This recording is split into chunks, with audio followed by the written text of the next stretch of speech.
কল্পনা করুন এমন এক শহর যার দেওয়ালগুলো সোনা দিয়ে মোড়া, মেঝের উপর, আর যেখানে মানুষে মানুষে কোনো ভেদাভেদ নেই। স্বয়ং ভগবান শ্রীকৃষ্ণ নিজের হাতে তৈরি করেছিলেন এই মায়াবী নগরী দ্বারকা। কিন্তু হঠাৎ করে একদিন এই জাদুকরী শহরটি পৃথিবীর বুক থেকে চিরতরে হারিয়ে যায়। কোনো ভূমিকম্প নাকি অভিশাপ? আজ হাজার হাজার বছর পর সমুদ্রের গভীরে কি পাওয়া গেল? সত্যি কি আজও জলের নিচে সেই সোনার দ্বারকা টিকে আছে? চলুন আজ খুলে ফেলি ইতিহাসের সেই রহস্যময় অধ্যায়। মথুরায় জরাসন্ধের বারবার আক্রমণের হাত থেকে প্রজাদের বাঁচাতে শ্রীকৃষ্ণ সিদ্ধান্ত নিলেন এক নতুন শহর তৈরির। বলা হয় সমুদ্রের কাছে জমি চেয়েছিলেন তিনি, এবং দেবশিল্পী বিশ্বকর্মা মাত্র এক রাতে তৈরি করেছিলেন এই স্বর্গীয় নগরী দ্বারকার জৌলুস। এই শহরে ছিল 9 লক্ষ রাজপ্রাসাদ। প্রতিটি বাড়ি ছিল সোনা, হিরে আর নীলকান্তমণি দিয়ে খচিত।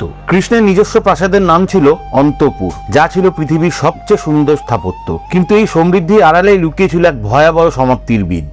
মহাভারতের যুদ্ধের পর কৌরব জননী গান্ধারী শ্রীকৃষ্ণকে অভিশাপ দিয়েছিলেন যে যেভাবে তার বংশ ধ্বংস হয়েছে, ঠিক একইভাবে 36 বছর পর যদুবংশ নিজেদের মধ্যে লড়াই করে শেষ হয়ে যাবে। ধ্বংসের সংকেত।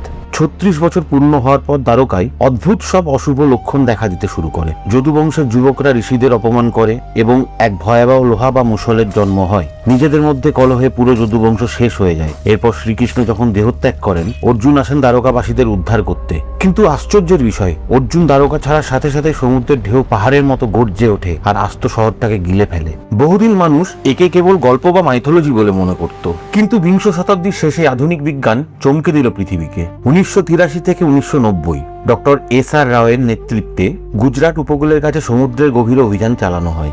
জলের 40 মিটার নিচে পাওয়া গেল বিশাল পাথরের দেওয়াল, প্রাচীন মন্দির আর সেই সময়ের মুদ্রা। কার্বন ডেটিং পরীক্ষা করে দেখা গেছে এই ধ্বংসাবশেষ প্রায় 5000 থেকে 9000 বছরের পুরনো, যা মহাভারতের সময়ের সাথে হুবহু মিলে যায়।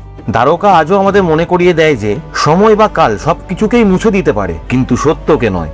শ্রীকৃষ্ণের সোনার শহর আজ হয়তো সমুদ্রের বালির নিচে চাপা পড়ে আছে, কিন্তু প্রত্নতাত্ত্বিকদের প্রতিটি আবিষ্কার প্রমাণ করছে যে আমাদের ধর্মগ্রন্থগুলো কেবল গল্প নয়, বরং এক বিশাল হারানো ইতিহাস।